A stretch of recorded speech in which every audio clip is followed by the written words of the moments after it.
একবিংশ শতাব্দীতেও কোথাও কোথাও মেয়েদের বিক্রি করে বিয়ে দেয়া হয়। শুনলে চমকে যাবেন, বুলগেরিয়ার রোমা বা রোমানি সম্প্রদায়ের এক প্রথা আছে যা তারা কালাইচি ব্রাইড মার্কেট বলে। এই দিনে পরিবারগুলো তাদের বিবাহযোগ্য মেয়েদের সাজিয়ে হাটে নিয়ে আসে। 12 থেকে 25 বছর বয়সী মেয়েরা সম্ভাব্য পাত্রদের সামনে উপস্থিত হন। পাত্রপক্ষ মেয়েদের সঙ্গে কথা বলে, পছন্দ অপছন্দ বিবেচনা করে এবং মেয়েদের দাম ঠিক করে বিয়ে সম্পন্ন হয়। মেয়েদের গায়ের রং এবং সতীত্ব এখানে গুরুত্বপূর্ণ ভূমিকা রাখে। রোমা সম্প্রদায়ের অনেক পরিবার মনে করে বিয়ের খরচ আগে থেকে নির্ধারিত হওয়ায় এটি নিরাপদ ও স্বচ্ছ প্রক্রিয়া। মেয়েদের বিয়ে সামাজিক ও আর্থিক চুক্তির মাধ্যমে নিশ্চিত হয়।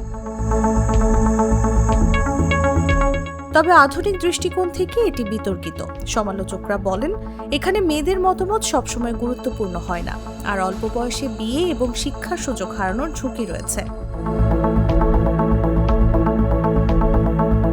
আইনি বয়সসীমা থাকা সত্ত্বেও অনেক বিয়ে সামাজিক আচার অনুষ্ঠানের মাধ্যমে হয়, যা আনুষ্ঠানিকভাবে নিবন্ধিত থাকে না। মানবাধিকার সংগঠনগুলোও তাই আশঙ্কা প্রকাশ করে। তবে নতুন প্রজন্ম শিক্ষা ও কাজকে গুরুত্ব দিতে শুরু করেছে। তারা চাইছেন পারস্পরিক সম্মতিতে বিয়ে এবং মেয়েদের সিদ্ধান্তকে সম্মান। রোমা সম্প্রদায়ের এই বিয়ের হাট শুধুই সামাজিক আয়োজন নয়, এটি ঐতিহ্য ও আধুনিকতার সংঘাতের প্রতিচ্ছবি। শত বছরের সংস্কৃতি, নারী স্বাধীনতা ও মানবাধিকার সবই এখানে জড়িয়ে আছে। সময়ের সঙ্গে সঙ্গে এই প্রথা কিভাবে বদলাবে তা এখন দেখার বিষয়। নিউজ ডেস্ক, জাগো নিউজ। দুধার চকলেটে একাকার হয়ে ওঠা প্রাণ লেয়ার সম্পর্কের মিষ্টি ম্যাজিক।